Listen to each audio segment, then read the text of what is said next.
Hello everybody, welcome back. Today as well we have got to another video. In this video I'll show you how you can use a Paysafecard on Brawl Stars. But before that, please do make sure to like our video, subscribe our channel, and yes, without any further delay, let's get started.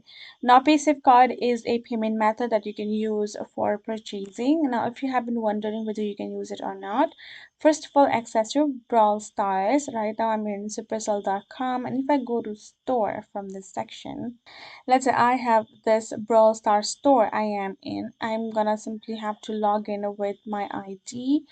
Once you have logged in with your Supercell ID, once you have logged in properly, you're gonna go ahead, go to the checkout section, and when you're going to the checkout section, you will go to the payment method section, right? Go ahead, go to the payment section, and then use your afterpay card information. You're gonna go for the card section, enter your afterpay's card number, make sure add the correct number, the expiry date, that CVV number, and then confirm the transaction will be done and you're good to go.